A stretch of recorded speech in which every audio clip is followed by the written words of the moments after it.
Welcome to the Calder Farmstead. Now the Ice Hawks back out to center in transition. Carlson with Quinville 2-on-1. Right when Carlson comes, Quinville scores! Here's a chance for Perry. Fight, he scores! Off the face-off! Up in Zeminger. Pulled back to Werenski. Has it, shoots one, bounces off a man. 5 seconds left. Werenski, another jam on the shot, turning and firing. They score! Scores! They score! Now they catch each other and they both go right over the top. Matching rights to one another. McDermott gets the helmet off of Cassie. And now with 9 minutes gone in overtime, the Bears breaking out right side with Bear. Looks like cutting to the net. Bear will score! And here are your hosts, Cece and Sean. Hello and greetings from the mile-high city of Denver, Colorado. And Saskatoon, Saskatchewan. Back in Canada, eh?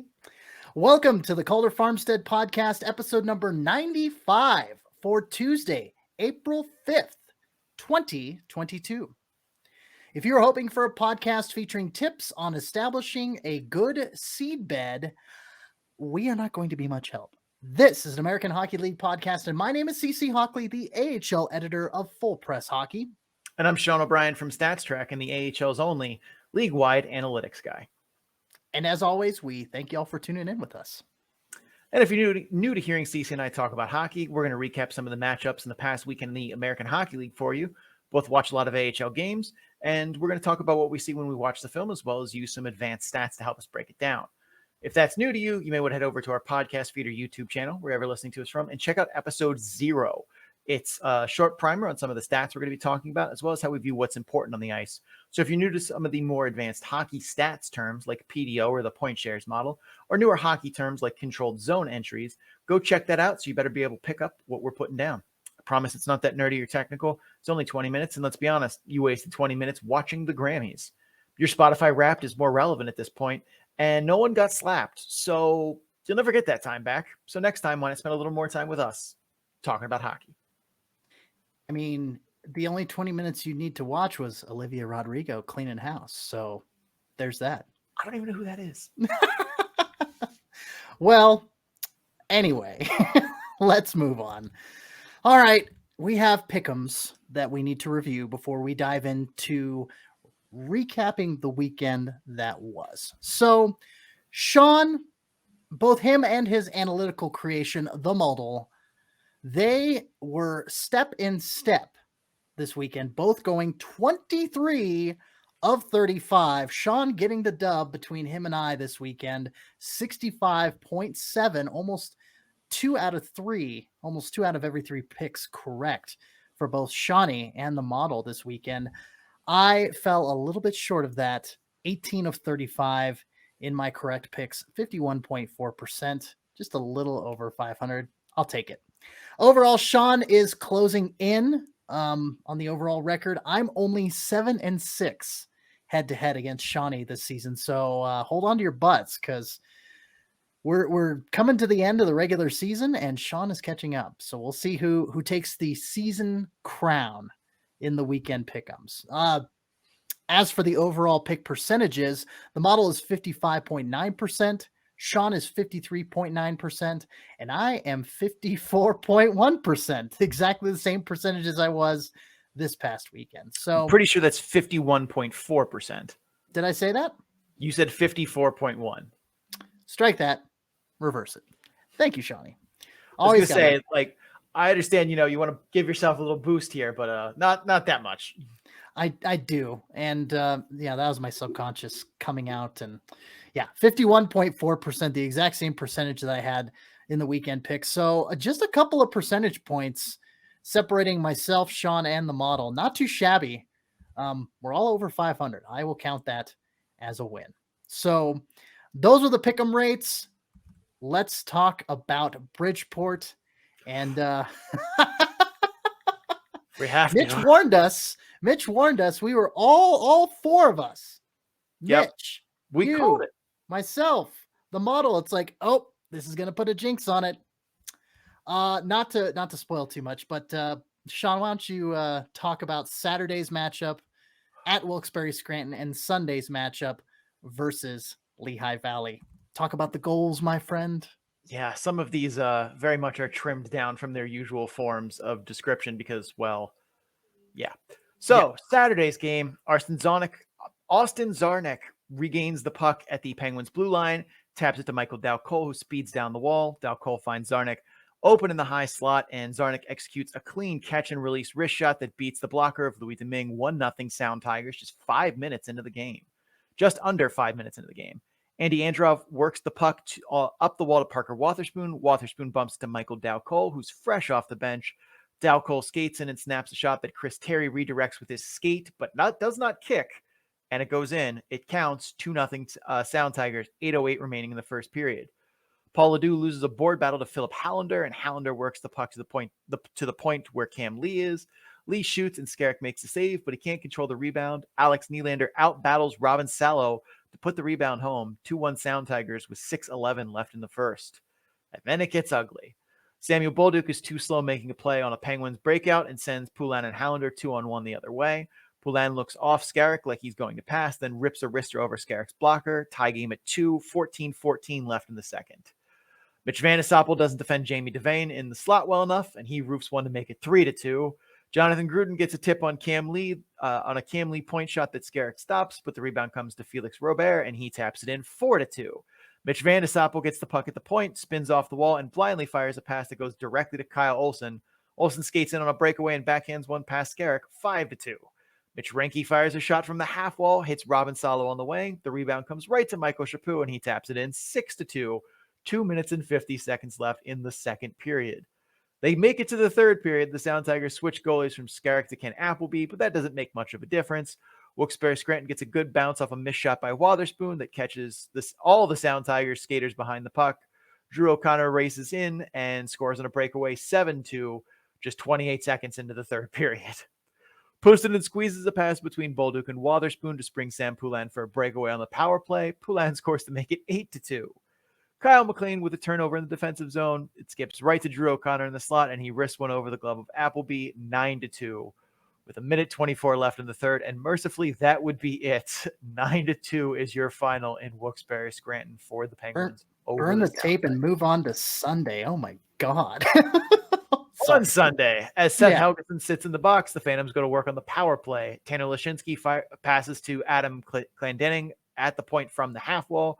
Clendenning fires a slap shot that Adam Johnson gets a tip that beats Skarek 1-0, 13 minutes left in the second period. Parker Wotherspoon gains his own on a rush chance, fires a low danger shot on Nagel. Nagel makes the blocker save, but the rebound takes a fluky bounce that lands right in front of Colin Adams. Adams taps into the wide open net and ties the game at 1, 8:41 left in the second. The Phantoms head back to the power play as Cal O'Reilly passes from the half wall to Brennan Mennel. Mennel catches the pass, winds and fires the slap shot that just beats Skarek. Apparently, Isaac Ratcliffe gets a tip on it. I'm not sure that that's accurate, but that's how it's scored. Regardless, it's a power play goal to make it 2-1 Phantoms with 2:49 left in the second. Mitch Vandesoppel misses on a beautiful give and go with Michael Dowcole as the pass ends up on the stick of Parker Wotherspoon at the point. Wotherspoon fires a wrister into the traffic in the front of the net. Skarek makes a save, but Vandesoppel is there for the rebound and taps it in. Tie game at 2 with 11:19 left in the third. The Phantoms get it back 21 seconds later as Tanner Lashinsky looks to make a pass to the slot. It goes all the way to the point where Sean Day picks it up. Day fires a shot that gets through traffic and beats Skarek, 3-2 Phantoms. The Sound Tigers recover a dump in on the power play and get to work. Behind the net, Austin Zarnik goes low to high with Vandesoppel at the point. Vandesoppel quickly works the puck to Chris Terry at the half wall. Terry one-times it past Nagel. Tie game at 3, 8:32 left in the third. The Phantoms head back to the power play after a Paul Ledoux holding penalty. Adam Clendenning gets the puck at the point, works it across to Cal O'Reilly. O'Reilly winds and fires a slap shot that Isaac Radcliffe tips past Skarek for the power play goal. 4-3 Phantoms. The Sound Tigers cannot muster a comeback, and that is your final score. 4-3 for Lehigh Valley. I debated wearing a Phantoms cap because they swept the weekend. 3 wins, 3 days, one of those against Utica. So, fun fact. Do you know who picked them over Utica? You did. The Model. Oh, God, no, I picked the Comet. The Model was the one. Oh, that's right. The Model did pick Yes, they did. Yeah. Well, we've already been over it. Mitch, Sean, all of us myself, were all on Bridgeport. We were all wrong. The model 51.4% Bridgeport favored over Wilkes-Barre Scranton. Bridgeport 52.4. There goes my dyslexia again. 52.4% favored over Lehigh Valley. Two bad losses by the Sound Tigers this weekend severely hurt their playoff chances. Pretty simple question here, Sean. What happened? Two good first periods by the Sound Tigers in both games. Up 2-1 against the Penguins in the first period that they made some mistakes in. The Penguins got some scoring chances, but one in which the Sound Tigers were pretty clearly the better team. A dominant first period against the Phantoms where they didn't score, but absolutely crushed the Phantoms in terms of possession, scoring chances, all of the things you'd want to see. And then the first intermission happened, and the Sound Tigers we saw in the first period left. The mistake-prone, sloppy Sound Tigers from earlier in the season came in, maybe took a tequila shot or two in the locker room, and then hit the ice for the remainder of the game. Because judging by how Bridgeport played in the second and third periods of these two games, as far as I can tell, that is exactly what happened. Because, I mean, we said in the preview how much the Sound Tigers had improved on executing breakouts, not turning pucks over in the defensive zone.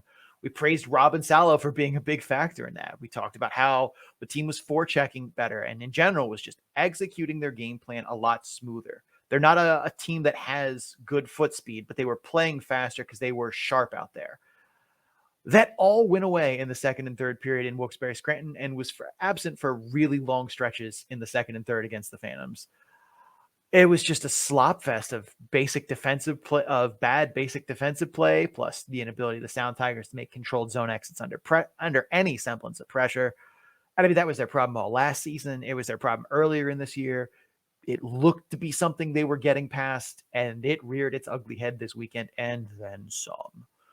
I also want to point out that while Skarek made some big saves in that Penguins game, before getting pulled, I think he stopped 3 different breakaways. So the 9 goals they surrendered absolutely could have been worse, which I don't know if that's encouraging or not.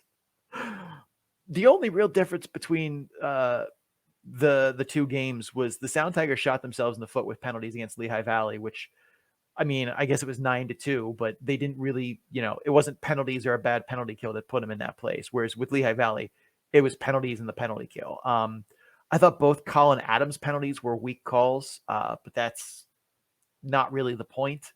The Sound Tigers PK then went on to get easily collapsed by the Phantoms power play. I want to repeat that because I feel like that bears repeating. The Sound Tigers penalty kill in that game got easily collapsed repeatedly by, I think, what is the second worst power play by net power play percentage in the league. They failed to either get in shooting lanes or box out Isaac Radcliffe in front by and large on the penalty kill. And that was basically just, foot meet pistol. All being said, the Sound Tigers also had some bad puck luck this weekend, which we probably should have seen coming after their 2-week rolling estimated PDO hit 111.9. We talked about that in the preview show that they were getting hot puck luck, and that all runs out eventually. That 111.9 is the 5th highest mark by any team in the AHL this season on that graph. So, yeah, but some bad luck to them. I mean, Michael Chaput gets a goal off a rebound off a blocked shot by Robin Salo. Like, shot block just comes right to him, wide open net. Felix Robert's a rebound come just right to him, wide open net. All 4 Phantoms goals were off low percentage shots from distance that got through traffic or got tipped. Some of that is on the defense for not having body position on the guys in front or getting in shooting lanes. The Sean Day goal is 100% on Skarek. He needs to stop that puck. But the 2 that got tipped are that's not on the goaltender. That's more on the defense in front of him. For like, these weren't tips where they battled through, contact or won a battle to get a stick on it. It was literally a guy standing there, with 2 feet of personal space around him, getting a tip on the puck. That's just bad defense, bad penalty kill. One more thing before we head over to individual players is that I really don't like the short support breakouts for the Sound Tigers that they've been using all season. And it was one of the problems that we identified earlier in the year, is that they were doing a poor job coming with pucks off the wall in those short support breakouts. And in short, what this breakout looks like is defenseman recovers, a rebound, a dump in, whatever. He looks up the wall. There should be a forward who's usually a winger right on the half wall there, and another forward who's swinging low, kind of skating the face-off circle. That's usually your center, but not always. So the defenseman is going to hit the guy on the half wall, and he's going to just kind of bump that puck out to the other forward swinging through there. Your third forward should be pushing the pace, clearing into the neutral zone to push the D back. And this, is similar to what the Islanders do, the New York Islanders do for their breakout. So it makes sense the Sound Tigers use a similar form of it. A lot of teams do, systems very close. But the Islanders version of this has that other defenseman who doesn't have the puck to start the play, charging up the wall there, because that gives the, forechecking the defending team at that point another thing they have to watch out for. Basically, a player out wide charging up to the neutral zone. The Sound Tigers don't do that. And I think that makes their breakouts very easy to just collapse on if you're the defending team there, because you're putting three guys with the puck in a very tight area and you don't have support wide. And because of that, I think that ends up with them making a lot of mistakes in this. I think if they want to fix that going forward, they either need to get a defenseman to make that sprint up the wall on the weak side, or they need to come up with a different breakout system, because this one seems like it's been giving them problems all season. And doesn't bode well for them going forward. They definitely just get bottlenecked in those spots along the half wall. And it seems like it causes them a lot of problems where they end up just, punting and going glassing out to clear the puck, or worse, they make turnovers right there and teams are taking advantage of it. Well, let's move to an individual focus. And, there's probably going to be a lot of negatives from this weekend in regards to Bridgeport, Sean, but we'll talk about the negatives you noticed on the individual skaters, but maybe one or two positives from I will this try. as well? Okay. I will try. A lot of negatives though. He didn't play in Sunday's game, and I suspect that was a benching for Robin Salo, who was the patient zero of mistakes for the Sound Tigers against Wilkes-Barre Scranton. I mean, rim around the boards in the defensive zone to no one, blowing assignments in the D zone, turnovers on breakouts, losing board battles to guys smaller than him, that lost net front battle to Alex Nylander, who is not exactly known for his physical grit and toughness in front of the net. Losing a board battle to him, or losing a net front battle to him, is not good. That was a direct goal against. Just a complete gong show from Robin Salo in that Saturday game. Savio Polduk, not far behind him either. And now, having seen a fair amount of Polduk's tape, I'm definitely concerned for his outlook. He's regressed a lot from where I saw him last season. And part of me wonders if he's playing through an injury, because that would certainly explain just the complete difference in his performance. That's speculative, I admit, but it would also explain what's going on when I watch him. Still, I know he's only 21, but he needs to finish this season strong and make leaps in the offseason, because you don't need to be, trending down in your age 21 year as a prospect on defense. Like that is not a good sign. You need to at minimum be treading water and making some marked improvements. And I just don't see that. All the good stuff we said about Durando improving on playing through contact, all of that was nowhere to be found this weekend. Just another instance of him almost running from any kind of contact. Quite a few times in which he was, in along the wall and just quit on plays when he saw someone coming to him. And I'm like, that's never going to get it done. Positives, I think Andy Andreoff's compete level looked better than I've seen in previous viewings of the Sound Tigers this year. I've seen him look like he straight did not want to be there, and he looked at least full of life and ready to go in this weekend. Austin Zarnik looked like the player that Bridgeport had been missing for long stretches this year. So that was good. He made some nice plays and was not a big part of the mistake fest that took place. He, by and large, was a force for good on Bridgeport, which you can't say about a lot of guys. Chris Terry was fine. He did the offense things you expect of him and pretty much no defense, which is what you get from Chris Terry at this point in his career. But that's really it. we could go on just, slamming every member of the defense for this weekend, but I feel like at some point we're just beating a dead horse. Yeah. Or a dead tiger for that matter. Anyway, let's look forward, because I'm sure that the Bridgeport, the New York Islanders AHL affiliate team would like to Join me on the dark side. Oh, let's the Sound Tigers? There we go. Where are they going from here? Because they're going to put that this weekend in their rearview mirror, and they're going to look ahead. What do they got ahead of them, Sean? So Bridgeport hosts the Hershey Bears for a 10:30 a.m. school day game, which is likely already in progress by the time you're hearing this. So they're probably drowning in, little children screaming at high volumes. So best of luck to them on that one. The Sound Tigers are 1-4 against the Bears this season. However, the Bears have struggled mightily and are 2-8 in their last 10 games. Having seen quite a few of those, can confirm they are not doing well. They basically have a lot of ECHL talent on that team right now. Bridgeport then goes on to play a 3-3 with a home-and-home series against Providence April 8th and 9th before coming back to Bridgeport for a revenge game against the Phantoms. So they have 4 whole games this week. Providence is 5-5 on the season against Bridgeport. The Bruins have won 2 of their last 8 games. So another struggling team that Bridgeport can take advantage of here. The Phantoms are 2-2 this season against the Sound Tigers and 6-4 in their last 10 games.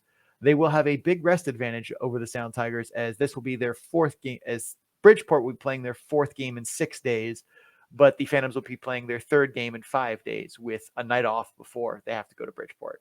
So that one probably doesn't shape up too well, but the Hershey and Providence game should be very much games they get points out of. Gotcha. Well, sounds like we've wrapped things up quite nicely. Yeah. You want to take us to break? Absolutely. All right. Time for a brief respite. But if you're only here to hear about Bridgeport, well, after the break, we're going to get to Laval and Abbotsford. I do want to say that. But if you are just here for the Sound Tigers, there you go, Sean. Thanks for stopping by. We do appreciate it. Don't forget to subscribe wherever you're listening to us from, so you can get episodes in a timely fashion. It makes sense. It lets you know when the previews are, the weekend previews. It lets you know when the weekend recaps are, and everything in between. So subscribe. Also check us out on social media, links to our social medias, as it were, as well as links to our YouTube channel, and popular podcast links can be found at our Linktree page at linktr.ee/the Calder Farmstead. Check it out. Subscribe to them all, because the memes are different on every platform. All right. Well, Sean's back in Canada, so we got to pay some customs fees, because he wants to take some of that great maple syrup back home. So we'll be right back. Stay tuned. All righty, we head on over to the North Division. Bridgeport putting the weekend behind them just as much as we recapped the weekend for them. So now we're going to talk about Laval visiting Abbotsford, BC, a couple of Canadian teams in a couple of different divisions, couple of different conferences visiting each other. Kind of a rare matchup in the AHL for sure. So the weekend series was a Saturday-Sunday set, 7 p.m. on Saturday, 4 p.m. on Sunday in Abbotsford, like I mentioned. So Sean, we had some goals, I think. We had some goals. Okay. Goals happened. Can confirm. Let's talk about them. All right. Saturday, Joel Teasdale gets stripped along the wall in the Rocket zone by Jack Rathbone. Danila Klimovic collects the puck behind the net, makes a pass intended for Rathbone that Caden Primo breaks up. Cutler finds it, though, and risks one past Primo. 1-0 Canucks just under 5 minutes into the game. Madison Bowie dekes past Justin Ducharme at the point, walks down the wall, cuts into the slot, and backhands one that hits the back of Carson Falk and gets past Caden Primo. 2-0 Abbotsford with 4 minutes left in the first period. On the power play, Sheldon Rempel whiffs hard on a wrist shot. Jack Rathbone recovers the puck and works to the top of the left circle for John Stevens. Stevens sees that Sheldon dries, has Caden Primo's vision completely eclipsed, and shoots short side for a buzzer beater power play goal. 3-0 Canucks with 1 second left in the first period. A Canadiens jersey tossed on the ice did little to inspire the Rocket as the Canucks poured it on. Sheldon Rempel collects a rim around from the point in the Rocket zone. He cuts through 2 Rocket defenders as he heads to the slot and backhands one past Caden Primo. 4-0 Canucks, 12:15 left in the second. Savio Polduk makes a bad pass under forechecking pressure as Jack Rathbone intercepts at the point and in the Rockets' defensive zone. Rathbone dekes past Josh Brook and fires a wrist shot that hits the crossbar. The rebound comes directly to Matt Alfaro, who taps into a wide open net. 5-0 Canucks with 18:42 left in the third. The Rocket break up the shutout for Spencer Martin with a garbage time goal. Oh, sorry, I missed a goal here. Xavier Ouellet can't reach a pass from Kevin Waugh, and John Stevens hits the Jets and wins a foot race to the loose puck. Stevens walks in on the breakaway and goes backhand between the legs of Primeau for the 5-on-3 shorthanded goal. 6-0 Canucks. The Rocket do break up the shutout for Spencer Martin with a garbage time goal as Peter Abbandonato makes a smart read and intercepts a rim around behind the Canucks net, finds Justin Ducharme in the slot, and he squeezes one inside the near post. 6-1 Canucks with just 9 seconds left in the game. No one scores in the remaining 9 seconds, and the Abbotsford Canucks are victorious 6-1. Sunday. On the power play, John Stevens wins a faceoff back to Jack Rathbone. Rathbone quickly sets up Sheldon Rempel across Royal Road for a one-timer that somehow gets past Kevin Poulin. 1-0 Canucks, 4:29 left in the first period. The Rocket tie it up on an eerily similar play that had Peter Abbandonato pass to Xavier Ouellet across Royal Road off a faceoff win. Ouellet toe drags past Alex Canuck-Leipert and risks one that cleanly beats Mikey D Pietro, who was screened by Devontae Smith-Pelly. Tie game at 1 with 10:19 left in the third. Jack Rathbone picks up a loose puck in the neutral zone and takes off. He flies through the neutral zone untouched, gains the Rocket blue line, and just unleashes a slap shot that cleanly beats Poulin over the blocker from distance. 2-1 Canucks with 4:28 left in the third period. John Stevens hits the empty netter while shorthanded to seal the win. 3-1 Canucks is the final. Wow. I'm still reeling from the fact that there was a Montreal jersey thrown on the ice at just 3-0 in the first period. Wow. That baffles me. And this is in Abbotsford too. Right. I expect that from Maple Leafs fans, but Canadiens fans, Laval Rockets fans that traveled, or I'm assuming maybe they live in Abbotsford. That's possible, but that is a weird thing. Laval's been good this year. Why are you throwing a jersey on the ice for a 3? Yeah, I don't. And the broadcaster for Abbotsford was not sure what's that's about, but yeah, everyone. Yeah, that's befuddling to me, but let's get to the picks because at least I can have this feather in my cap. This guy right here picked it right. Abbotsford sweep. I said, does the well dries up for Abbotsford? And I capitalized dries because I'm a cheeky fellow. No, I predicted a Canucks sweep. Sean, you took a split. You picked Abby on Saturday, Laval on Sunday. The model picked Laval as the 57.2% favorite in both road games, and Abbotsford gets it done. Abbotsford with a 6-1 statement and a 3-1 to follow that up. So with all that said, it is beginning to feel like we're bad luck for the Rocket this season because another weekend they're swept and they don't look great doing so. What is going on for Laval, Shawnee? What is going on with them? So this is the 4th time we've covered Laval this season. And it feels like in each preview, they're coming into the weekend on a high note. We talked them up. And the games we watch to prepare, they look solid. We preview them as such because that's what we see. And then they go out and look very little like the team we saw leading up to that and that we hype up in the previews. Laval is 1-7 on games on weekends that we cover them. Sorry. And a lot of them, we see the same problems bubbling up. I feel like all of our recaps of Laval this season, we're talking about the same things. And it's not we're copy and pasting analysis. We're seeing the same problems. Poor play in transition on breakouts. A power play that's ineffective. Poor defense of the net front on east-west passes across Royal Road. That was definitely the story of their play Saturday night. They made bad turnovers. They defended the net front on Royal Road incredibly poorly. Abbotsford's penalty kill absolutely smothered the power play on Saturday night. Sunday was a better effort that saw better execution, and Laval at least could have made the argument they were the better team on the ice on Sunday's game. The power play looked alive. It didn't score, but it gave them momentum. It created a lot of good scoring chances. It was at least, if you're going to go over on a power play, that was the power play you at least wanted to see go over. It's we did everything we could. Mikey D Pietro was just hot that night. Joel Teasdale had a tip that hit the post in the first period. If that one goes in, it ties the game. Maybe we're talking about a different outcome then. They actually controlled the flow of play for stretches in the second and third period. I don't think Poulin necessarily played badly in this one. He made a lot of big saves for the Rockets, but 2 goals off shots that are 60 feet away, no traffic, no tips in front. Not a good look. Mikey D Pietro straight outplayed Poulin in this one. That's on Sunday. That was the story to me. Giving up goals on the only 2 penalty kills you had on the weekend too. Also not a good look for Laval. And it's at this point, it's getting hard to figure out Laval. Like I said, in the lead up to the weekends we cover them, they look like contenders. In the weekends where other places in the North Division, I check in on them a little bit, they look like contenders. But we sit and do a deep dive on them. Those games we dive into, when we cover them for a weekend, they look bad. They look mostly bad. And I'm trying not to draw too much from an 8-game sample of their 59-game season this far. Not having Belzile or Paquette due to injury certainly contributes to a fair portion of that this weekend. Reports I've read from other places and from hearing interviews with their coach makes it seem like that those 2 are going to be back sometime soon.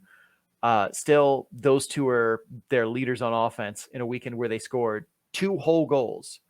And both, well, the one was a game time goal on Sunday, but the one goal at the end of Saturday's game was garbage time, 9 seconds left. Like, it was a good goal. It was a smart play by Abbandonato, but it's irrelevant. But it's tough. Like, I want to feel like Laval. I want to feel better about Laval because all of the other games that we don't cover them, they look like they deserve to be in the conversation for a contender in the North Division. Like, not a playoff contender, but like a Calder Cup contender. And every time we watch them, they just crap the bed. Sorry, guys. We'll keep our eyes off you for the rest of the season. We can't promise anything come the Calder Cup playoffs, though. All right. Well, let's flip the script. We'll go to Abbotsford. We'll switch sides here. What powered the weekend sweep for the Abbey Nucks? I mean, yeah, in a game they scored 6 goals. That always helps you out. But I think without question, it's defense and goaltending. I mean, the offense is flowing Saturday night too, but they shut Laval down completely Saturday night. Laval was able to generate more quality chances on Sunday, but Mikey D Pietro up to the task. Made a big save on Kevin Waugh on a Royal Road pass. Spencer Martin wasn't tested as much, but I think thanks to the play in front of him, but still both goaltenders played very well. The defense, though, stood tall at the blue line on Saturday. They broke up entries. They blocked a ton of shots. They broke up scoring chances. They went 8 for 8 on the penalty kill on the weekend. Saturday was a much more dominant effort on the penalty kill than Sunday, but still, you kept the sheet clean. Overall, really impressed with the entire team in Saturday's win. Everything worked. When you play a game where pretty much everything you do works, praise all around. Everybody, beers for everyone. But I think there's an argument to be made that Laval was maybe the better team on Sunday, but Mikey D Pietro just stole the game for them. He absolutely outdid Kevin Poulin in a game that Laval probably should have won, but it's hockey. A couple good bounces your way. That Jack Rathbone slap shot that broke the tie, though, that's a back-breaking goal. Like, that's not just giving up a game-winning goal. The fashion in which he did it is just, that's getting posterized on a player card. That's not good.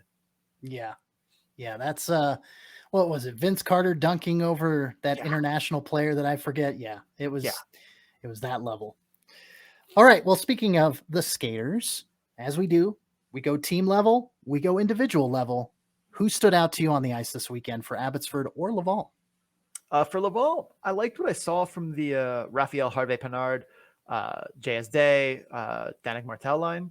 They seem to click well together. I think their skills complement each other really well. RHP, who's the speedier one, Day, who's more the playmaker, Martel, who's more the shooter. I think that works really well. They've been keeping that line together for a little bit. I think they should continue to do so. It seems to be working. Not surprised to see Josh Brooks sit for Sunday's game after he was abysmal on Saturday.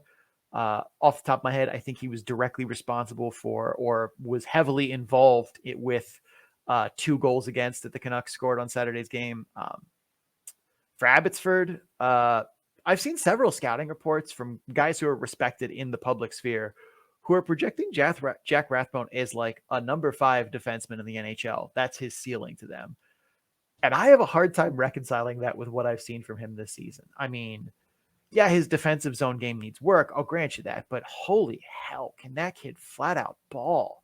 Tremendous puck skills, effortless skater, huge asset in transition, incredibly effective on the power play.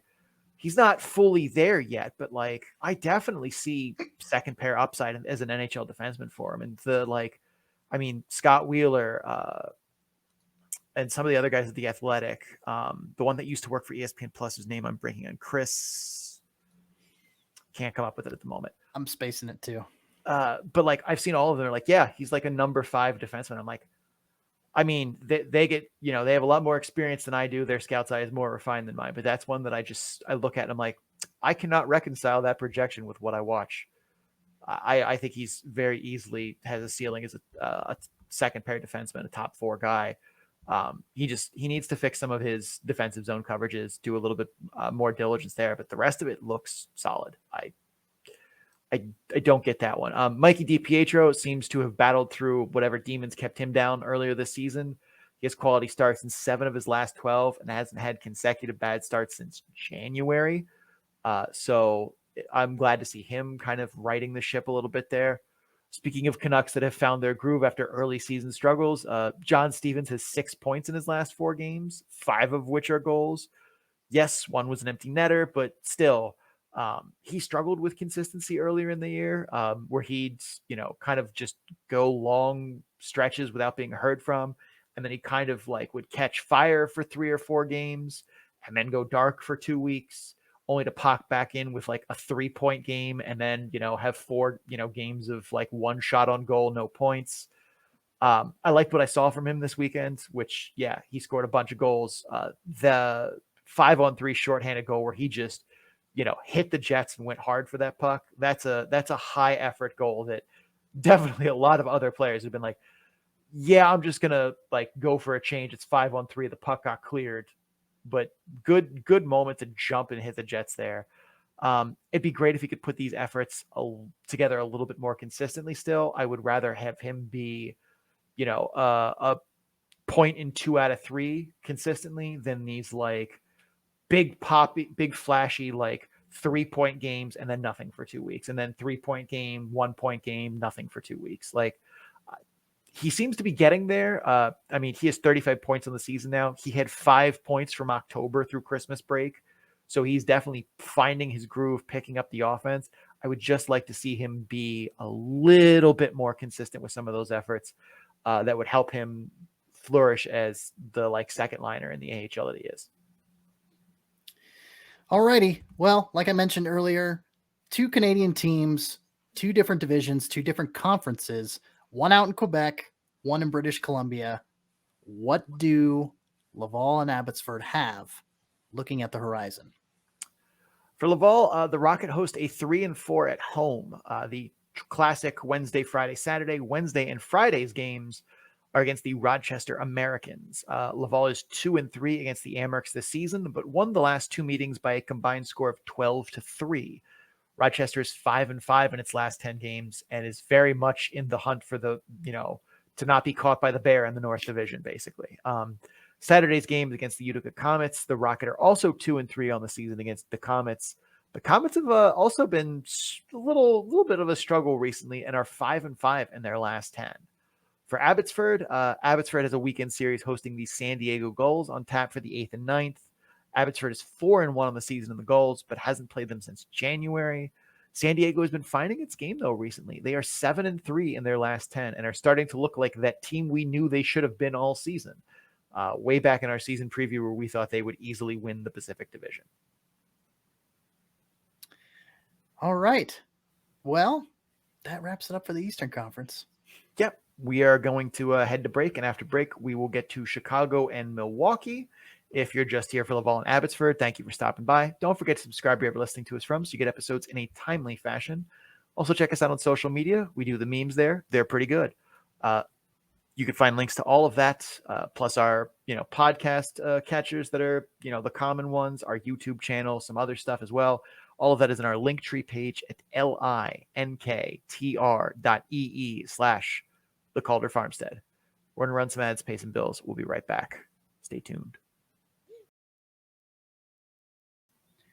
Okay, let's head to the Central Division and cover Chicago and Milwaukee, the Midwest series that happened this weekend. Well, there's a lot of Midwest teams in the AHL, but yeah, Chicago and Milwaukee, Friday, 7 p.m. at Milwaukee, Saturday, 7 p.m. at Chicago, home and home. I think there's a few scores that we need to cover. Hopefully not as many as, that 9-2 game Wilkes-Barre Scranton and Bridgeport had.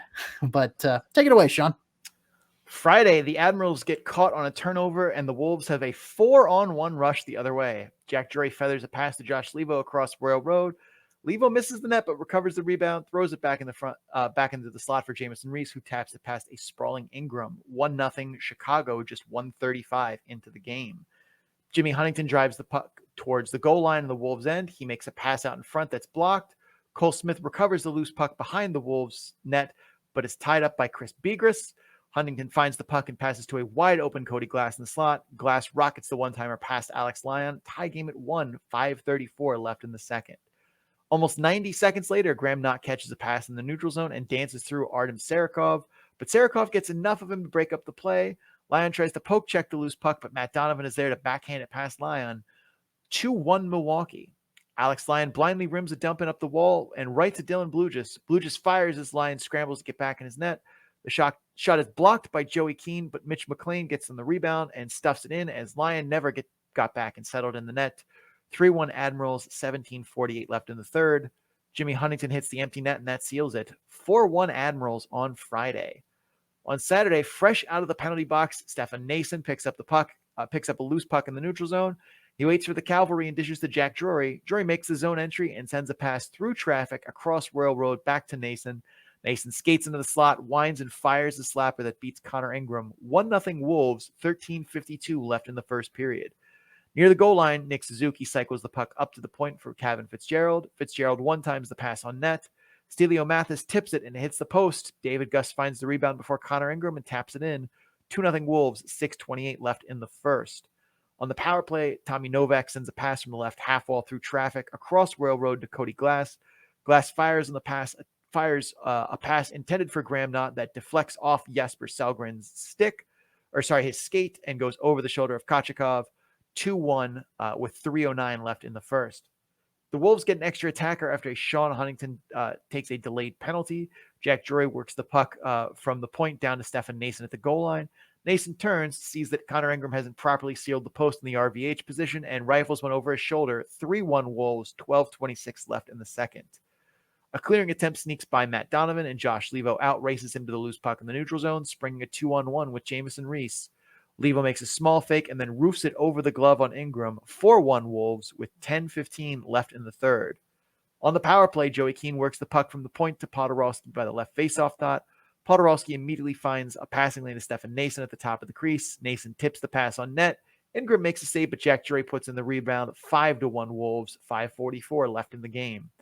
David Ferentz turns the puck over at the Admirals' blue line. Jamison Reese recovers it and has a mini breakaway. He rips a shot over the glove of Ingram. 6-1 Wolves with 3:30 left in the game, but that would be the end of the scoring. The Wolves take it 6-1, splitting the weekend. Okay, 12 combined goals on the weekend. I was, some wishful thinking that you didn't have to cover so many goals, but that just seemed to be the spirit of the thing in the series that we covered. So let's get to the picks. Oh, go ahead. I was going to say, that was also spirit of the weekend. Hope everyone bet the overs in this one, because seriously, a lot of goaltending need not apply. Correct. Let's get to the picks. Sean, the only one that picked the weekend correctly, because you weren't comfortable in doing a Chicago Wolves sweep. Round them up. You picked the home team in both of them, Milwaukee and Chicago. Milwaukee got that first win. Chicago got the second win. I picked the sweep.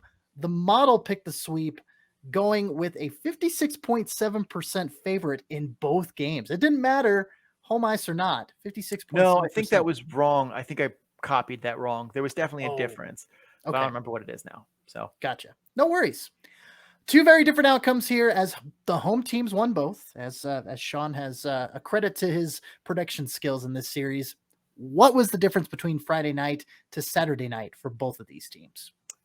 The Wolves struggled with defending the neutral zone and defending the net front on Friday. They got caught after getting caught with four guys too deep on a forecheck that led to the opening Chicago goal. The Admirals really got their act together and shut down Chicago's rush game by and large. They made sure that they were back and not getting caught deep. I'm pretty sure they got a good yelling at the bench after that play when it was very apparent as soon as it happened. I'm like, oh, here comes a goal. This is a 4-on-1. I also don't think the shot differentials of the first period of Friday's game tell the story of the possession of the game. The Admirals were getting zone time. They were generating scoring chances, but their shots were just missing the net. Like, yeah, the missed shots don't go in, but you're still getting the puck into places and shooting from good real estate. You're just a little wide. I think that kind of doesn't reflect the giant disparity. Because you see 13-5 in shots on goal at the end of the first period. You think the Wolves were just beating the crap out of the Admirals, but that really was not the case in the first period on Friday.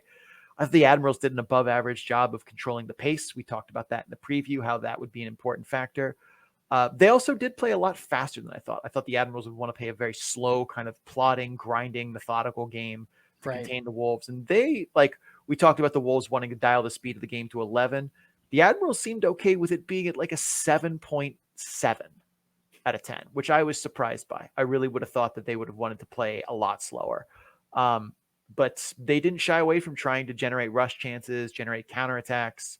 We said in the preview that probably should have done the opposite, as that opens them up to, risks that the Wolves are going to pick off passes and get the puck going the other way, which is what happened on the first goal. But the Admirals executed the game plan well after that, kept the Wolves at bay while still managing to, have a decent pace to the game, which just kind of goes to show you there's more than one way to skin a cat or skin a wolf, so to speak. The Admirals were also far and away the more physical team in Friday's game. Definitely some scrappy moments, but the Admirals very much went out of their way to finish checks, and they started most of the post-whistle scrums. Not all of them, but a fair portion of them were started by Milwaukee. I don't really think of that as like a blame thing, but more of a, they were looking to kind of mix it up a little bit. They also took a lot of bad penalties, but managed to keep the Wolves' power play at bay on Friday. That's not something we've said about their penalty kill through much of the season. It's looked pretty sloppy for good portions of the season, but they managed to keep the Wolves, off really from creating too many scoring chances on the power play on Friday's game. That was the big difference in Saturday's game, as the Admirals' penalties did come back to bite them. Stefan Mason scored 6-on-5 after a delayed penalty that makes it 3-1 in the middle of the second period. Drury scores a power play goal to make it 5-1. Not that it mattered a whole much, but they also, Saturday's game, big difference was the Wolves' forecheck just crushed the Admirals. They managed to disrupt their breakouts really well. That wasn't the case on Friday. The execution they had through the neutral zone on Friday was just gone. The Admirals' execution, the Wolves owned the space between the blue lines for the vast majority of Saturday's game. And that allowed the Wolves to play fast. They were able to generate rush chances, dominate possession, control the pace of play. That was the big key we gave to the weekend. Friday's game, Milwaukee controlled the pace of play. Saturday's game, Chicago controlled the pace of play. Those were what the big differences were between the two, and why the Wolves won Friday, but the Admirals managed to why the Wolves won Saturday, but why Milwaukee won Friday. Right. All right. Well, let's talk about the individual skaters. Both of these teams, top of the Central Division. Well, not the very top, but the top portion of the Central Division. The Seafaring Skaters in Milwaukee, the Alpha Males with the Wolves. Trying to go with it. Try and go with it. He just shakes his head. Anyway, individuals on the ice, who stuck out to you and why? I mean, I think it all starts and ends with Stefan Mason. He was involved all the time Friday, but just couldn't get one. But he was the alpha male on Saturday, not just on offense. Made several strong back checks, broke up zone entries by the Admirals single-handedly a few times throughout the weekend. That's the kind of effort you want to see from a top player in all three zones and what separates him from others in the AHL. It wasn't just him, waiting for breakaways, waiting in soft ice and dangerous areas to bury one. He was everywhere, especially Saturday's game. It felt like his name was getting called the entire game. I thought Connor Ingram was sharp on Friday, but definitely looked tired on Saturday. He got beat glove hand quite a few times, which was concerning. With the Admirals basically locked into a playoff spot, this seems like this would have been a smart time to start resting him down the stretch, so he's fresh for the playoffs. The Admirals should really look into that going forward. He's been literally the busiest goalie in the AHL, and yeah, at times Milwaukee has needed him to carry this team when they were kind of rough, but right now this seems like a good time. Like, you're making the playoffs. There's no question the Admirals are making the playoffs. Like, yeah, they're not mathematically locked in, magic numbers, blah, blah, but like, let's be serious. They're going to make the playoffs. So this seems like a good time to not be starting Connor Ingram on these back-to-backs or home and homes and stuff like that. Like, I understand there isn't a lot of faith in Devin Cooley or Thomas Vomaka, but like, you should be playing them at this point. If nothing else, like, these games where you finish in the standings is not going to matter that much. It's going to matter is Connor Ingram fresh for the playoffs, because that's your star, one of your star guys at this point. You want to make sure he's as ready to go when the games have the most impact as possible. Side note here too, the Admirals definitely miss Rocco Grimaldi. When he's out of the lineup, you can clearly see the difference, and why I'm still stumping for him as an MVP candidate. Like, he won't win, but he should be in the conversation, because this is just another example of the Admirals lineup does not have the same bite when he's not there. It's not even close.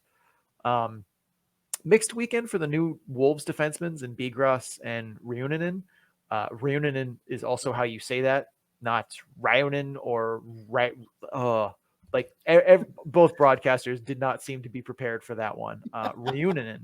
But both made some good plays. Both had a couple of head scratchers. They're still getting up to speed, getting used to the changes in systems, surroundings, coaching staff, teammates, different pregame meals, I don't have a time on ice data that's not publicly available, but I wasn't a huge fan of how much Chris Bigras got on the ice. I don't think he should be getting second pair minutes, especially when I think guys like Sarakov and Selgren are better defensemen in my mind.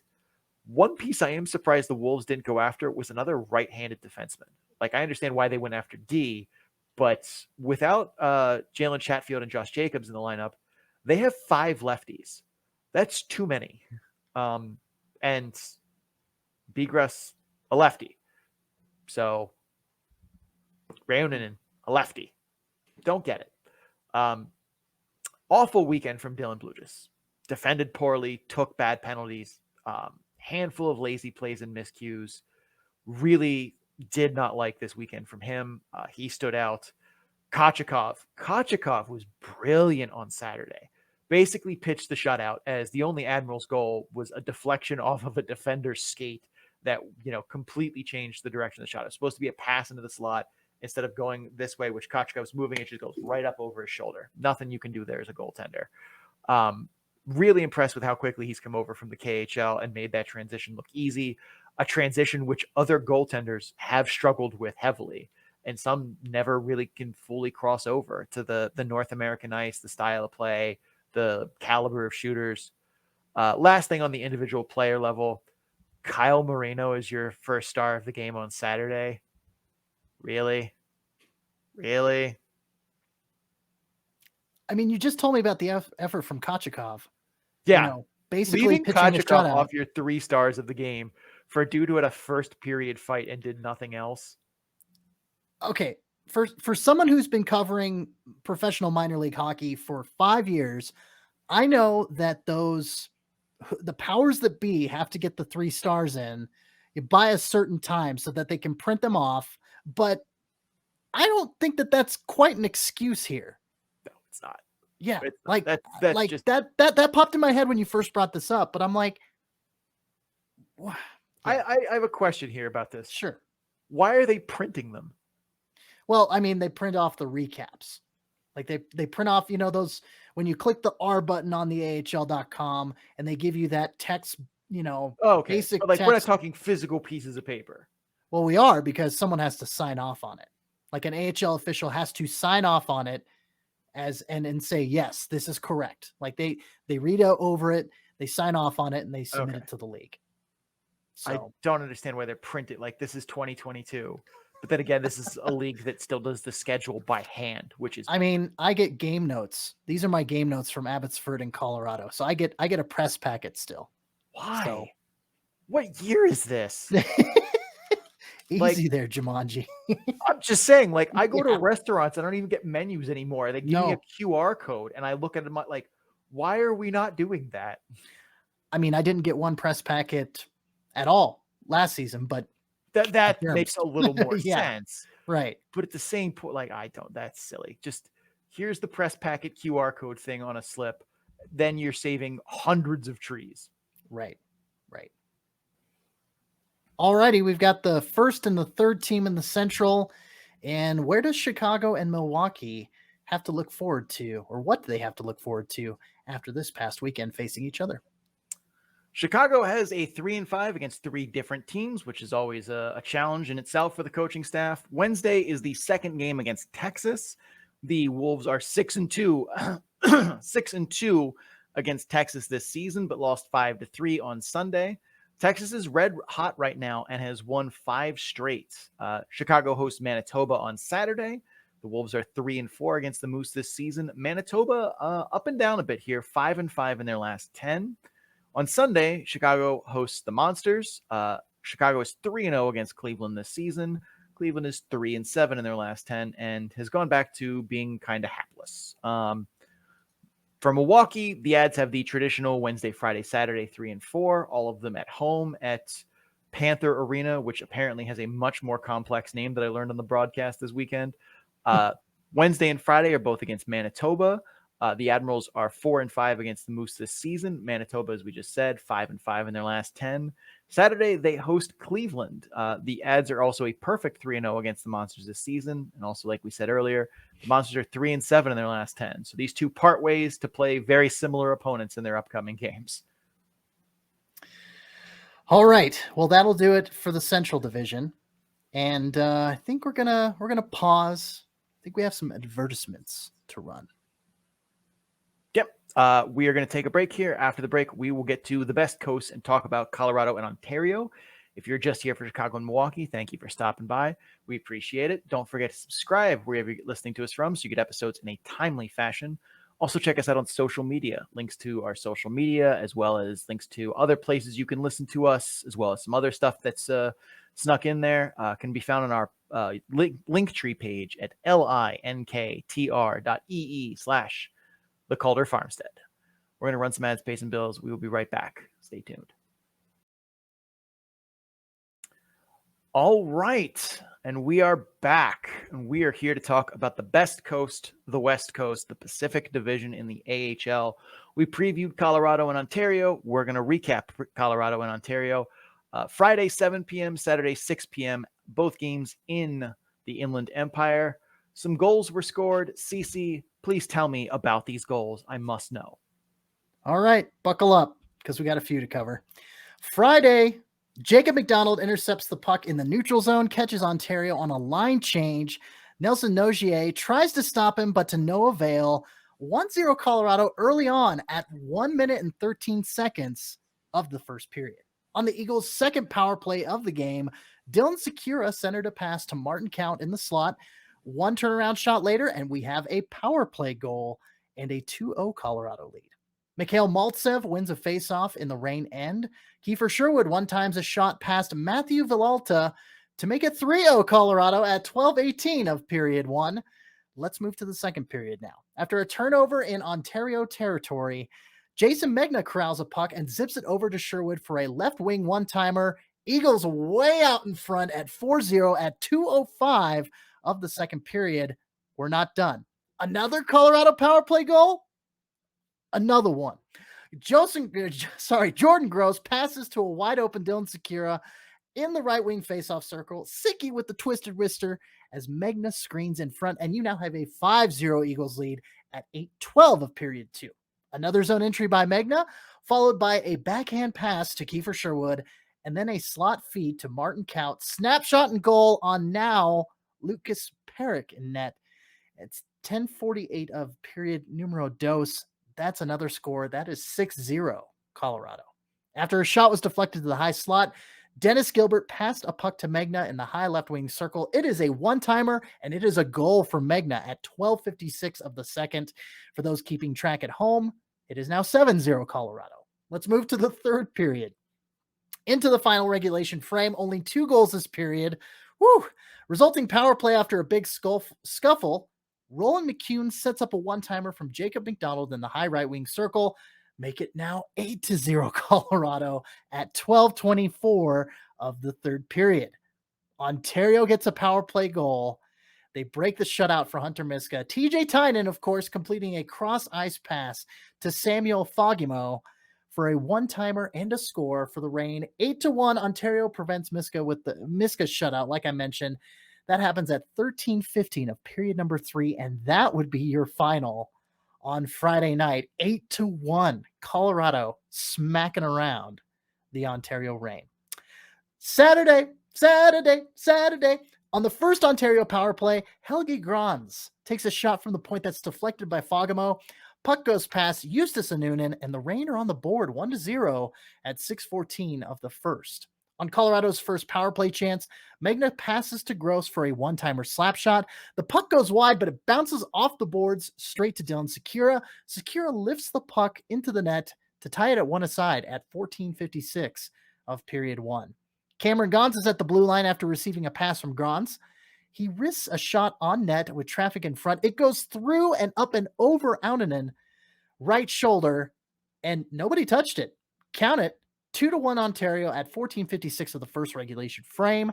Sekura brings the puck into Ontario's end, though, passes it to McCune behind the goal line. McCune fires it on net from the corner. The puck bounces around, and then Gabriel Fontaine pokes it in. Tie game at 2-2 at 19:44 of period numero uno. Let's get to the second stanza of play. After a weird bounce corralled by Foudy, Jean-Luc Foudy, in the Eagle zone, he skates along the left side boards and all the way to Villalta's crease for a shot on goal. It doesn't go, but the snapshot rebound from Megna sure does. 3-2 Colorado at 5:21 of the second period.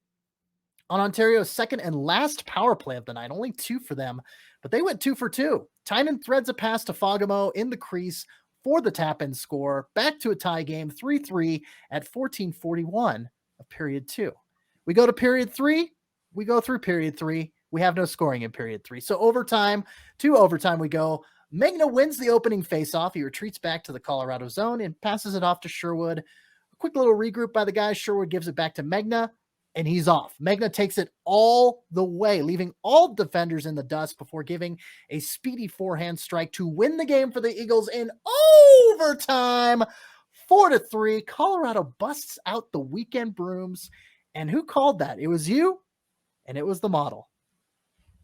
Sean, you called a sweep. I said Ontario was going to take Friday's matchup, but I also said Colorado was going to win on Saturday, and the model also said Colorado was a 52.2% favorite in both games. Sorry to continue the momentum and just read off the picks like that. I was going to leave that for you, but I got excited because you picked it right. That's fine. 8-1 Eagles win on Friday, and a much closer 4-3 OT win from Colorado on Saturday. What the hell happened with Ontario this weekend, and how did they at least, regroup on Saturday to give the Eagles a close shave? Well, first, I'm going to say this, and it's something I've noticed over the past few games. I'm going to focus on Colorado and the defense that they're putting in front of the goaltenders. The Eagles seem to play just a little bit harder in front of Hunter Miska than they do in front of Justus Auninen.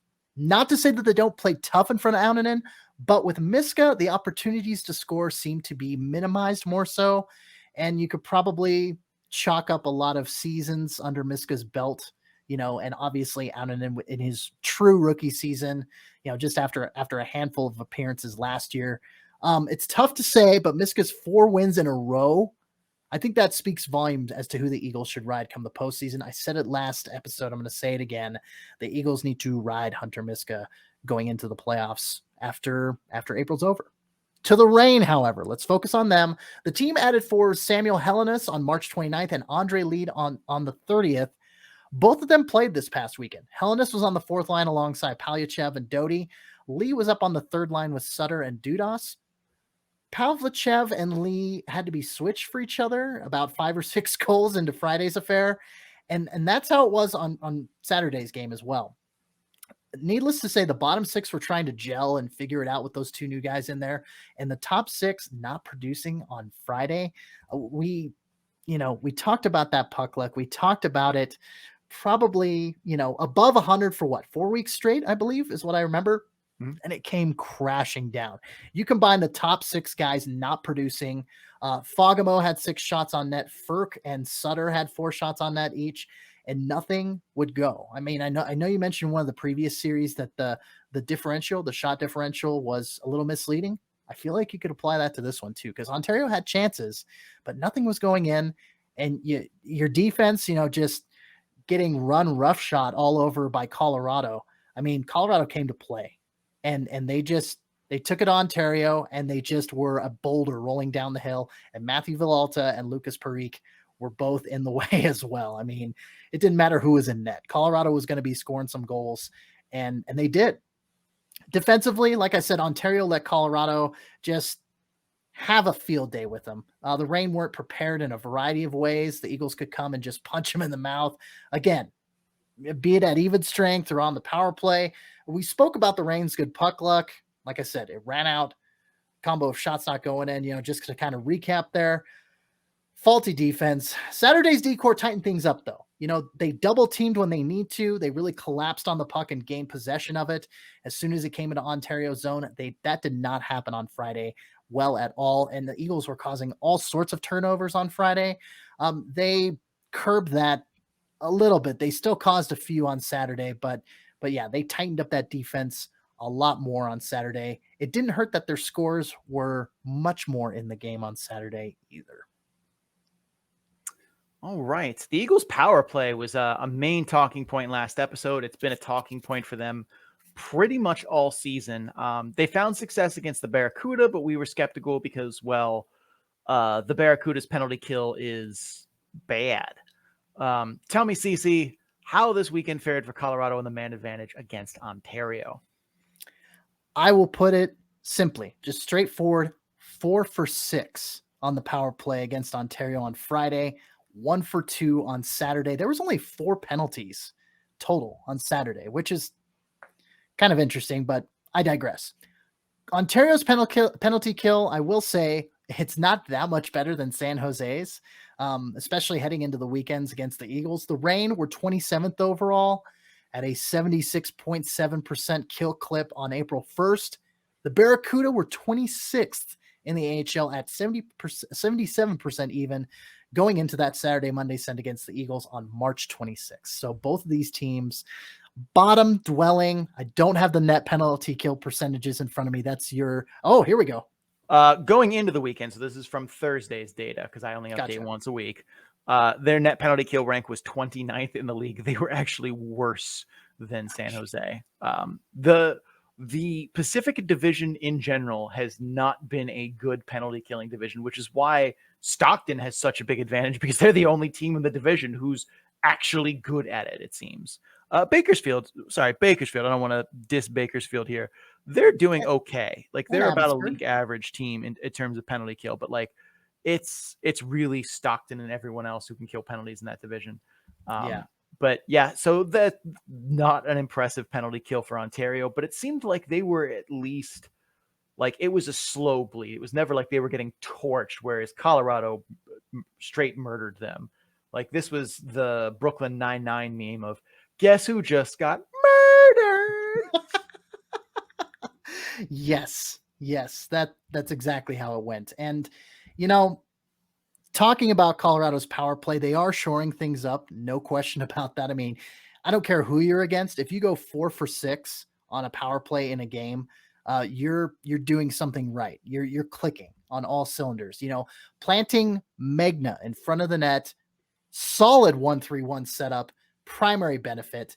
He's a vet that knows how to operate in or right in front of the crease.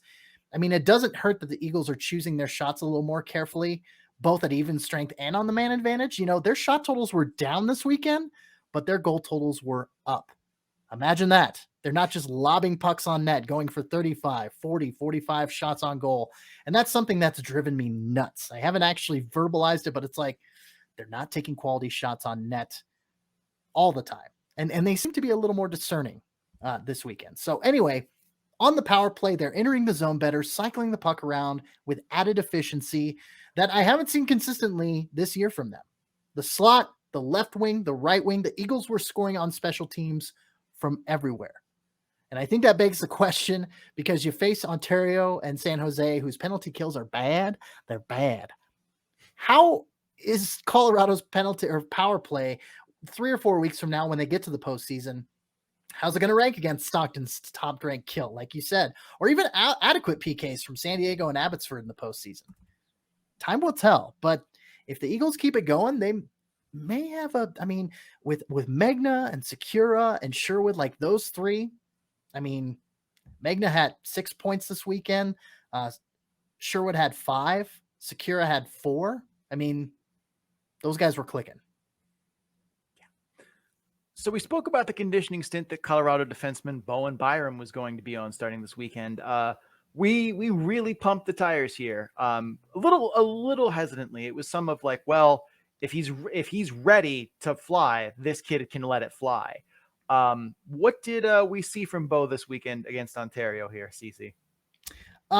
He underwhelmed a little bit. He was serviceable. I mean, he didn't set the world on fire by any means, but the Eagles paired him with defensive stud Dennis Gilbert. I think that was a very good balance and a good call on their part.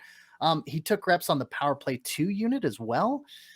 You could tell there was a little trepidation and rust, passes going wide in his own zone, missed opportunities on shot setups, a couple of bobbled pucks heading into enemy territory. He definitely was playing a little cautiously from what I noticed. But, as he got more comfortable on the ice, he was threading the needle on passes where he would draw defenders in and then just pass it off to a guy driving in on the slot. There was almost a goal from Roland McCune late in the first period, but he couldn't get a solid shot on net after Byram set him up quite nicely. Again, the longer he played, he wasn't shy to bring the puck up from the Eagles zone, weaving through traffic before giving a quick dump in, finishing checks in the rain. And he had a shot actually that rang off the crossbar. So, I mean, he put a shot on, he put his shots on goal. Again, he picked his spots a little more carefully, but his stat line for the weekend, Sean's favorite stat in the plus minus, he was +1. As Sean gives the thumbs down for our audio listeners, 2 penalty minutes. We'll get to that here in a second. A solitary shot on goal, and that's it. I mean, he wasn't afraid to put the body on. He wasn't afraid of contact, so that's a good sign. But kind of uneventful, at least on the score sheet. But let me talk real quick about that 2-minute penalty. Byram got a slashing penalty on Friday on Martin Ferk, and Ferk laid the body on Byram into the boards. Nothing earth-shaking, but Ferk just finished his check. He didn't get all the hit, but made some contact. Byram retaliated with a slash, and Ferk lost it. Marty Ferk proceeded to punch Byram in the head a number of times, granted with his glove, but still. There was an ensuing scrum. Ferk did that. Ferk got a heated lecture from fellow Czechia countryman Marty Kaut. So Martin Ferk, Martin Kaut. Both in and out of the box. Martin Kaut gave Ferk an earful, but Byram shouldn't have done it. But the punches to the head, clearly concerning for me. Knowing Byram's concussion history, I'm just like, oh my God, that is scary. But he was fine. And, it had a little bit different of a vibe than the Perutovich Pain Tour return. The Avs have been down this road before with a guy like Connor Timmins. You got to go slow and take your time with head injuries. They ended up pulling Byram for the rest of the game after that Ferk incident, by the way. And this is what, first period? No, this was the third period. This was about halfway through the third period. So it's like they pulled Byram off the ice. They said, you're done for the game. Ferk actually came back, which I was kind of surprised they didn't kick him out. The refs kind of lost control on Friday's game a little bit. So I was kind of disappointed in that. They didn't kick anybody out. It was all minor penalties. I'm like, come on, guys. But I've said this before, and I say it all the time. Like, when you realize that you are starting to lose, like that you maybe haven't lost control yet, but you are on the road to going there. Yeah. You need to bring out the 10s. Mhm. That is what that's what takes it down every single time. Every time. Like when refs lose control of the game, the first thing they do is they start giving people 10s, right? And then all of a sudden everyone's, back to their best behavior. Because when you have to sit for half of the period in the box, you learn some lessons. You sit there, you feel shame, then you get free. But Yes. it's one of those where it's like you need to give like when you feel that tension building and it's starting to get ugly, just grab, the two guiltiest guys from each side, or sorry, one guilty dude from each side, two dudes. You get a 10, you get a 10. You're both getting misconducts. Go sit. And then everyone, like the scene in Pulp Fiction when they're in the diner, everyone just be cool. Everyone be cool. That's cool. When you throw out 10s like that, that's what happens. You become Samuel L. Jackson in the diner. Everyone suddenly is very cool. And that's how you regain control of the game. But like refs pull that out so much later than they should. Like that needs to be like when you've had two scrums where you're needing both linesmen to pull, guys apart within 5 minutes, you need to be giving dudes 10s in that second scrum. And they don't. Like they wait until it is already too late before they're trying to regain control. You need to start more preventative measures, I think. They left it up to the Eagles to pull Byram for the rest of the game. Like they should have gave Byram a 10. They should have gave Ferk a 10. That's what should have happened in my opinion, because Ferk lost his cool, and there was already an Ontario guy in the box. There was already an Eagles guy in the box, I think. So that probably was the right moment for it then.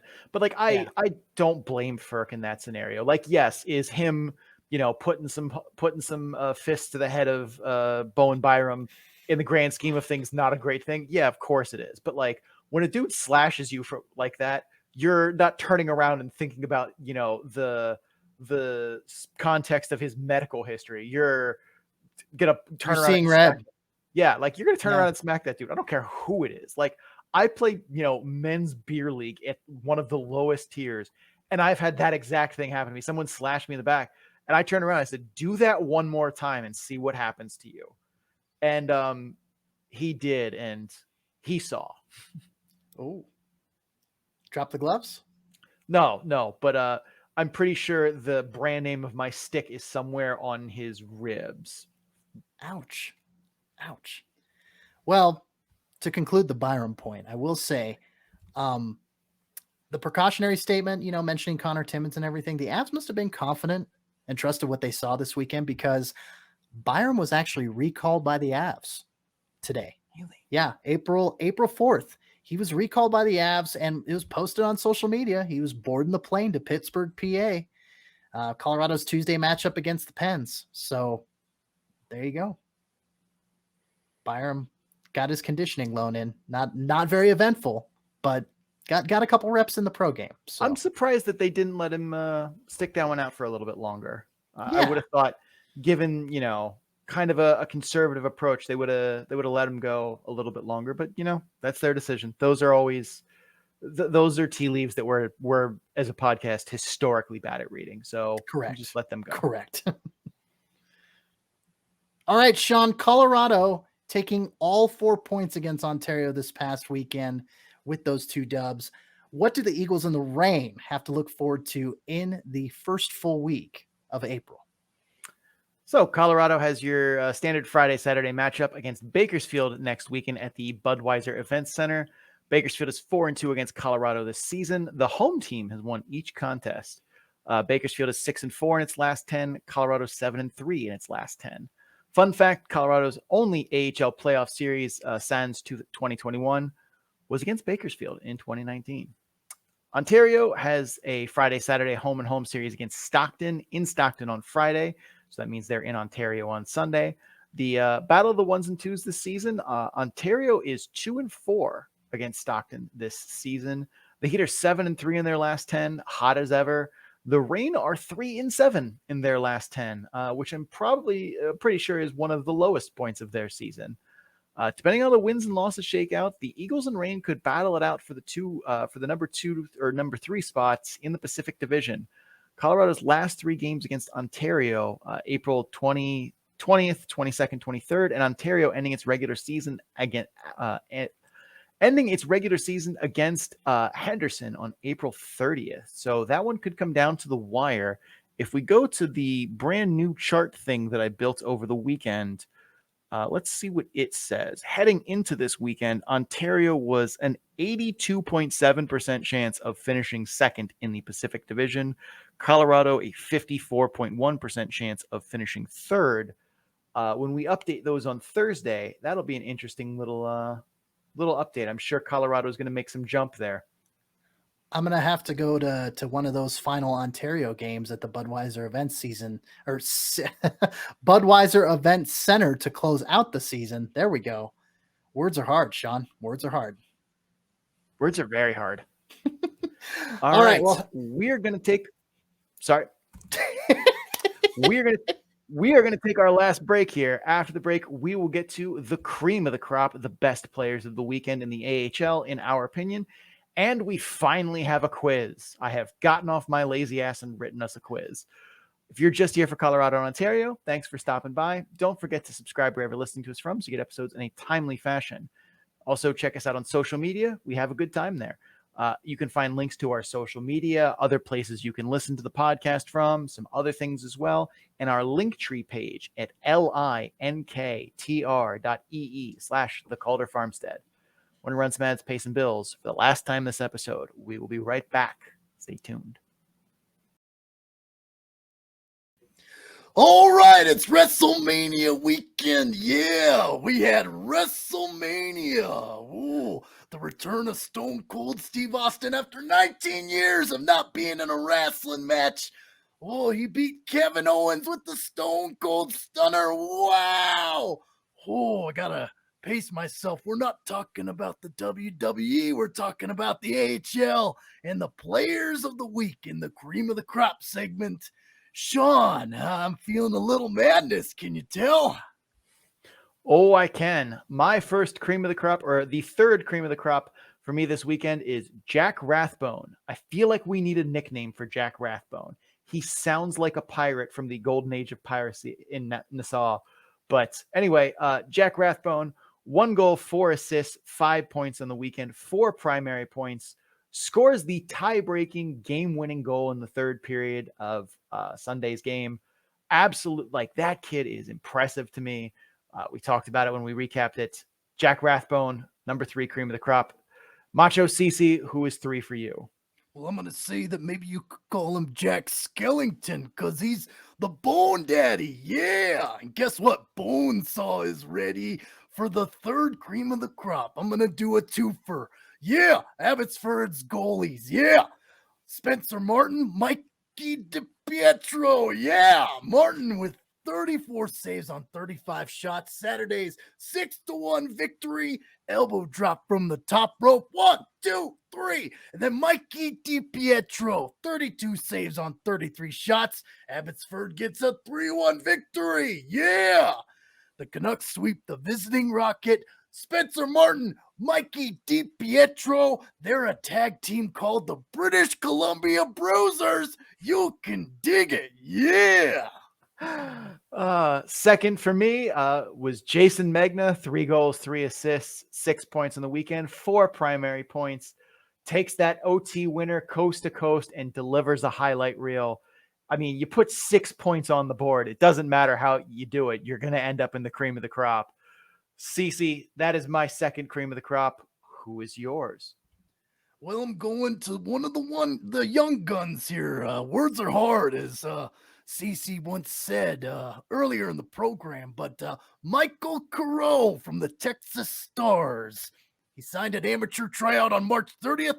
Crowe made his pro debut. He got his cup of coffee in the big time. Yeah. He made his debut on April 1st against Grand Rapids, and no fooling. He had a primary assist on that first goal, and then he got his first pro goal at 7:38 of the third period. And guess what? That would be the game winner in Texas's 2-1 win over the Griffins. And that was their first of 3 wins to sweep the weekend. Wins to sweep the weekend. That's a tough saying to say. Michael Crowe, holy Crowe, Texas Stars second cream of the crop. Yeah. For me, my first cream of the crop, the top of the cream of the crop, familiar flyer here to this segment, JJ Peterka, 5 goals, 1 assist, 6 points, all primary, led the comeback effort against the Monsters in the second period, was a dominant force this weekend, has been a pretty dominant force in most of the games he plays this year. That kid has a bright future and is going places for the Sabres organization, or at least is going to be for someone's organization should, he leave. Anyway, JJ Peterka, Rochester Americans, my number one cream of the crop. Cece, who is yours? Oh, it's time for the top of the cream of the crop. You know what that means? We're coming on the top rope. We're getting ready for the elbow drop. It's Charlie Lindgren from the Springfield Thunderbirds. He saved 71 pucks on 73 shots on goal this weekend, including 41 in a shutout against Providence, 1-0 on Friday evening. I think he's on his way. They call him Chucky Sideburns. Yeah, Intercontinental Champion Chucky Sideburns earned not 1 but 2 wins for Springfield on the weekend. Book him for WrestleMania. He's the top of the cream of the crop. Give him the belt. Give him a run. Intercontinental World Heavyweight Champion Charles Lindgren. Yeah. And with that, it is quiz time. Yes, it is. We are dusting off an old favorite quiz here that we come back to time and time again. You know it. I know it. It is the Time Warp.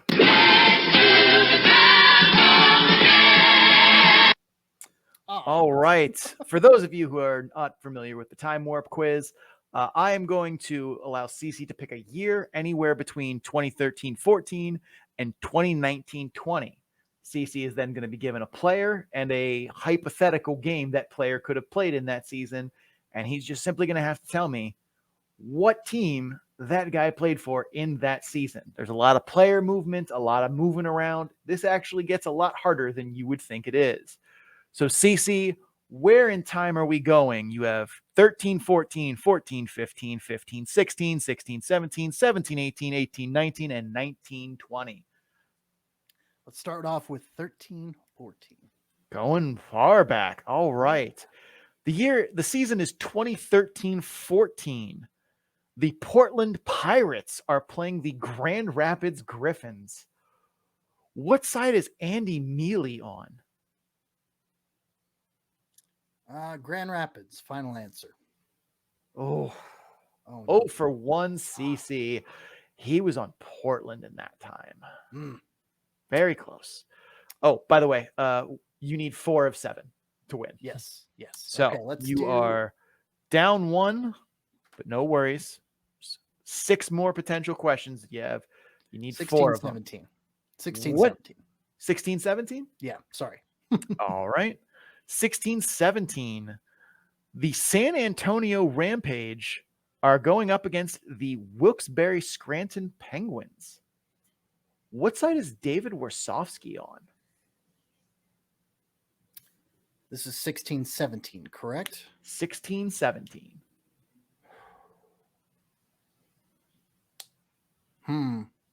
It's a tough one. I'm going to say Pens. Final answer.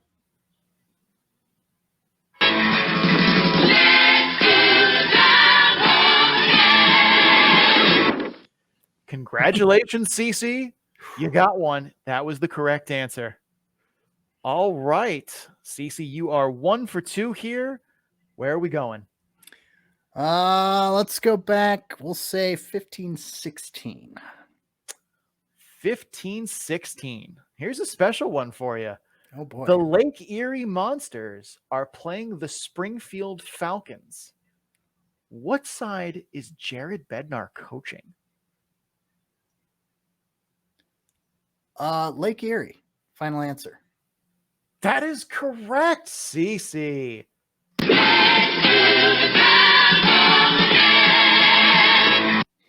All right, Cece, you are now 2 for 3 here. Where are we going in time? Let's bring it up closer to the present day. Let's do 1920. All right. The year is 1920. The Utica Comets are playing the Providence Bruins. What side is Zane McIntyre on? Utica and Providence. I'm going to say Providence. Final answer. Oh, no. we were looking for the Utica Comets on that one. Sorry, CC. All right. Still a live board here. You're 2 for 4. Need 2 more. 3 more questions. Where are we going? 17-18. 17-18. The Texas Stars are playing the Chicago Wolves. What side is Max Lagasse on? In 17-18? 17-18.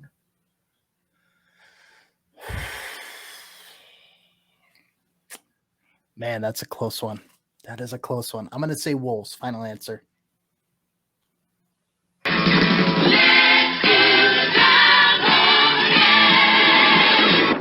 Woo! All right, CC. 3 for 5 for the dub. Where are we going in time? We're going to throw it back to 13-14 again. Risky, risky, risky. 13-14. The Rockford Ice Hogs are playing the Toronto Marlies. What team is Byron Fraze on? Rockford and Toronto. Wow. Let's say Toronto. Final answer. Blast. We were looking for the Rockford Ice Hogs there. Courtney is screaming into her microphone right now. Let her scream. Let her scream. All right. CC, you are 3 for 6. We are down to the final question. Where in time are we going? Pick your poison. 18-19. 18-19 it is. The Hershey Bears are playing the Belleville Senators in 2018-19. What side is Troy Mann coaching? In 18-19. Oh, 18-19. Hershey and Belleville, huh? Uh-huh.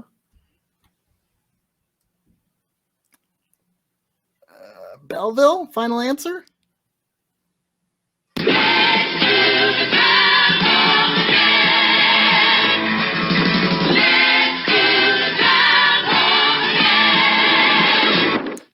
Woo! That is correct, CC. You have completed the time warp. You have won the quiz. What would you like to talk about? You have 30 untimed seconds to say whatever is on your mind.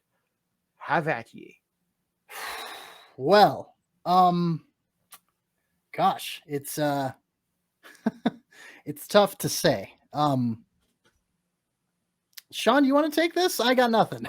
I was not prepared for this.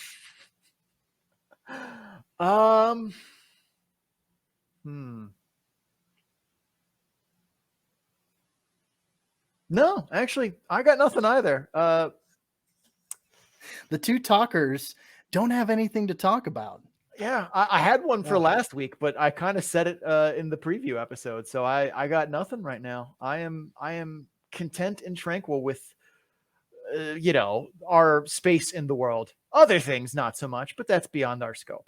That's correct. Yes. We'll say this. Be good to people. They're people just like you. Be nice to everyone else. That's all. Simple, straightforward. I love it. All right. Well, I guess I will close us out since I did win. So I will take that. That will do it for the show. Thank you for watching and or listening. The Calder Farmstead is part of the Full Press Radio Network. You can listen to this and several other great hockey, sports, and pro wrestling programs at fullpresscoverage.com. Just click the podcast drop-down menu in the top right portion of the website.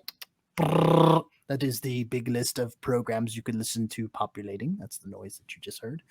And you can enjoy. And as always, thank you. We can't say it enough. We are eternally grateful that you decide to spend time on this program listening to us talk about AHL hockey. And if you guys are enjoying the Calder Farmstead, please make sure you subscribe. You get episodes in a timely fashion that way. Also, if you're listening on Apple Podcasts, Spotify, or Amazon, please rate and review the podcast. Or if you're watching on YouTube, like the video, comment what you thought of the episode.